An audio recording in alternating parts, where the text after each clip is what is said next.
Como foi que eles destruíram a Lava Jato? Quais foram os punhais que eles colocaram nas costas da Lava Jato? Assim, as leis, os trâmites. O que fudeu? Monarca, Foi um muita grande coisa. pacto nacional que eles fizeram. Rapaz, grande pacto nacional foi, né, o Jucá falava, né, vamos fazer o pacto nacional com o Supremo, com tudo.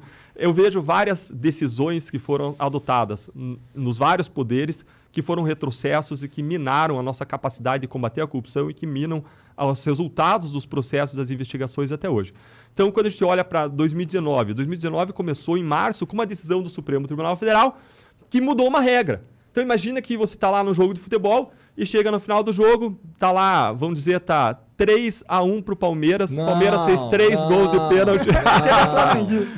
Não, qualquer um menos o Palmeiras. Eu não vou falar esse assunto, tá sensível esse assunto hoje. Esse assunto tá perigoso hoje. A ferida tá aberta. Tá aberta. Mas vamos lá fazer então o cenário lá, que tá 3-1, tá? E aí chega no final do jogo, vamos supor que os 3 gols do Palmeiras foram 3 gols de pênalti. E aí chega no final, o juiz, logo antes de apitar, ele fala, olha, vamos mudar a regra agora, falta dentro da área não é mais pênalti, muda o placar, 0 pro Palmeiras, 1-0 pro Flamengo, declara o vencedor o Flamengo. Cara, não faz sentido nenhum você mudar uma regra e você aplicar para trás, mudando o que aconteceu no passado. E o que o Supremo fez em março de 2019? Ele mudou uma regra que existia, que era a regra de que quando existia um crime de corrupção e parte do dinheiro ia para a campanha eleitoral, ou seja, existia um crime de caixa 2 eleitoral, da justiça eleitoral, e parte do dinheiro ia para o bolso do envolvido, que era o dinheiro da corrupção, que ia para o bolso do cara. Então, quando a corrupção gerava dinheiro que ia para o bolso e gerava dinheiro que ia para a campanha, o entendimento pacífico era de que isso tramitava na Justiça Federal. O STJ tinha esse entendimento pacífico. E aí, em 2018 para 2019, o Supremo começa a debater isso e no começo, em março, muda a regra. Fala, não, agora a competência, quando existem esses 2 crimes, é da Justiça Eleitoral. E aplica isso não só para os novos casos, aplica isso para trás. E aí derruba vários casos nossos que seguiram a regra do jogo. Isso é um absurdo. Primeiro que a decisão é péssima porque a Justiça Eleitoral não tem expertise em investigar e processar a corrupção. Isso acaba quase anistiando grande parte dos casos de corrupção. Veja que a Justiça Eleitoral tem um grande rodízio de juízes e promotores porque ela não tem quadros próprios. Não tem que você fazer uma lava-jato 6, 7 anos da Justiça Eleitoral. Ela não tem especialidade nisso. É um crime muito complexo, difícil de ser investigado, apurado, processado. Então precisa de uma expertise própria nesse assunto para você trabalhar com isso. A Justiça Eleitoral não tem. Então é muito ruim para os novos casos. Mas pior, se você vai mudar a regra, você tem que aplicar disso da agora para o futuro. Senão você destrói todo o trabalho feito. E destruiu. Anulou o caso Passadina, em que o Tribunal de Contas apontou o superfaturamento de 700 milhões de dólares. Anulou o mensalão mineiro, que é um caso que não era lava-jato, que é um caso de 97 e 98 ligado aos tucanos. Anulou um caso da Paraíba, Operação Calvário, ligado a um governo do PT. Anulou Operação Integração, ligado ao PSDB do Paraná, em que parte do dinheiro desviado dos pedágios foi para campanhas eleitorais. E anulou o caso Eduardo Cunha. E vai anular outros casos. Por quê? Porque se você voltar lá em Paulo Roberto Costa já falava, parte do dinheiro era para investir na campanha, parte ia para o bolso dos envolvidos. Você olha lá Pedro Barus, com o gerente da Petrobras, ele tinha 100 milhões de dólares em contas no exterior. O STF já sabia disso, mas não ligava até ser politicamente interessante que eles ligassem. Eu tô falando isso, não é você. Excelente, Mário. Excelente. Ótimo. A minha percepção, não tenho certeza disso. Alguns têm mais liberdade de expressão, outros menos. Né? Isso aí, né? Então, se mudou a regra e aplicou para trás. Ainda que a gente seguisse a nova regra para refazer tudo, quem garante que daqui a 5 anos não vão mudar a regra de novo? A gente vive num sistema que tende a anular tudo. Então isso foi o começo, em março de 2019. Depois, em junho e julho de 2019, o ministro Toffoli larga uma decisão suspendendo todos os casos de lavagem de dinheiro do país. Mais de 900 investigações, mas eu acho que a conta foi modesta. É muito mais do que isso. Foram suspensas por quase 6 meses, correndo prescrição. Ou seja, quando uma investigação demora muito, ela é derrubada porque demorou muito, simplesmente. E suspendeu por 6 meses, num caso envolvendo o filho do presidente. Aí, em outubro... Qual que é a justificativa de fazer algo nesse sentido assim? Eles não precisam, eles são STF, eles são reis, porra. Mas é que, o rei não precisa justificar o que ele faz, ele só faz, ele é dono do poder.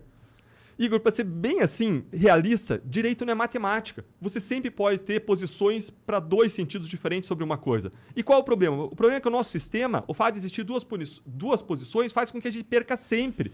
Por que isso? Porque o cara vai questionar qualquer caso criminal, qualquer investigação e qualquer processo em 3 instâncias. Nós somos o único lugar do mundo com 4 instâncias de julgamento. O único lugar do mundo. E, cada vez que o réu ganha, não tem recurso para o Ministério Público.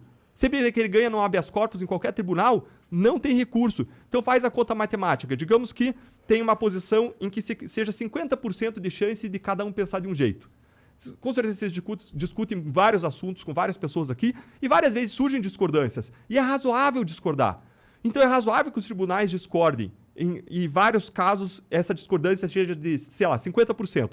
E aí você tem, então, 1/2 de chance de ganhar no primeiro tribunal, no tribunal de apelação.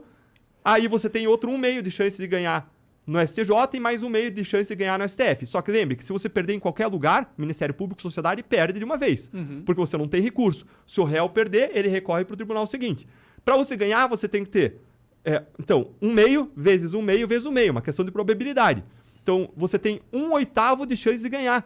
Ou seja, sempre que você tem uma questão em que os votos são divididos, as opiniões são divididas em 50% e 50%, a chance do Ministério Público ganhar o caso é de 10%. E o problema é que não tem uma questão controversa no processo. Tem várias questões controversas no processo. É só ter um bom advogado para levantar 5, 6, 7 questões controversas. Aí você faz a matemática. Qual é a chance de ganhar na primeira questão? 10%, 1/10. Qual é a chance de ganhar na segunda questão? 10%, 1/10. Qual é a chance de ganhar nas duas? Cara, praticamente nada. 1/10 vezes 1/10, 1/100. 1% de chance do Ministério Público ganhar. Então os casos são triturados. Essa é a nossa realidade. Nosso sistema é feito para não funcionar. Se a gente não mudar isso, a gente não vai acabar com a impunidade e não vai acabar com o problema da grande corrupção política brasileira. E aí, depois dessa decisão de outubro, depois dessa decisão do COAF, em que, com base numa discordância, o Toffoli ficou vencido, ele suspendeu isso por 6 meses, ele disse, não, o Ministério Público, o COAF não pode acessar informações fiscais, bancárias e mandar para o Ministério Público. Esse foi o argumento dele, tá? Contra toda a história de decisões de todos os tribunais, e ele ficou absolutamente vencido no Supremo Tribunal Federal. Tomou uma decisão totalmente fora da curva, tá? E aí você pode especular as razões, mas eu não vou especular aqui, vou deixar para o Monark, tá? E aí, em outubro, você tem uma outra decisão em que o Supremo cria outra regra e aplica para trás. E aí ele cria uma regra dizendo o réu delatado tem direito de falar depois do réu delator. O Supremo pode criar uma nova regra dessa? Pode. Mas, de novo, aplica para frente. Mas por que ele tá criando? Essa é a questão, né? Na minha opinião, assim. Por que ele tá criando esse monte de regra do nada? Claramente... Pra aplicar pra trás, pra fuder com os processos. Exatamente. O STF, na minha visão, ele age como um órgão em prol da corrupção. Tá ligado? Pode não ser a intenção deles, mas o resultado é esse. Agora, eu duvido qual é a intenção deles. Eu sou cético. Eu não acho que eles são bonzinhos. Essa é a intenção que eu acho que eles têm, entendeu? Monark, esse é o ponto que você colocou. Qual o efeito dessas decisões sobre investigações e processos? E com certeza atrapalham o combate à corrupção. Mas não parou aí. Criou uma nova regra dizendo isso, aplicou para trás. Isso anulou vários casos, anulou o caso Bendini, um caso de condenação, anulou uma ação de improbidade contra uma empresa que estava pedindo coisa de 380 milhões de reais, você já tinha uma condenação a pagar, restituir para os cofres públicos 380 milhões de reais, e anulou um outro caso agora que eu não lembro exatamente o nome de quem que era o réu, mas anulou 3 casos criminais e pode anular outros, porque essa regra não existia. Não só não existia no Brasil, mas não existia em nenhum lugar do mundo, não tinha como a gente adivinhar que essa regra ia ser criada. E até o Supremo pode criar novas regras, mas a gente fere uma segurança jurídica básica. Você criar regra e aplicar para trás. Acaba com a nossa possibilidade de ter um resultado positivo para a sociedade. Mas como se não bastasse isso, em novembro de 2019, o Supremo veio e decidiu que não podia mais prender depois do julgamento da segunda instância, depois da condenação. Só pode prender depois do julgamento nas 4 instâncias e infindáveis recursos. Gente, sendo que era o próprio sistema o próprio Supremo que tinha decidido anteriormente que era pra parar de desconsiderar, porque era antigamente assim. E ele mesmo tinha decidido que era pra parar. Aí, caralho, eu preciso que o cara volte pro jogo político aí, hein? Lula tá preso, precisava dele, porra, porque, mano, se o Lula continuar preso, o Bolsonaro vai perder. E aí, se o Bolsonaro perder, fudeu, a gente vai perder. Pode ser um cara que a gente não controle ali de novo, entendeu? Não vamos conhecer isso, a gente tem o Bolsonaro na nossa mão. O Lula, é claro, nosso amigo. Porra, vamos fazer isso, a gente só ganha. Porque sabe qual que é o problema? Eu acho que é muito difícil. O STF, tipo, eu não sei, mas não me parece uma organização que tenha um passado ilibado, tá ligado? Eu acho que esse é o medo deles, entendeu? Se alguém como você começa a ganhar muito poder dentro das instituições, começa a realmente querer combater a corrupção, aonde isso vai parar? Onde a minha opinião, eu acho que 90% das pessoas que estão hoje envolvidas no sistema têm o cu preso de alguma forma. E aí, como que você, controlando o sistema, vai deixar que um câncer, que é o combate contra a corrupção, aumente e mate o teu sistema maravilhoso de mamata infinita? Tem uma interpretação muito boa de um juiz lá do Paraná. Monarca sem dó.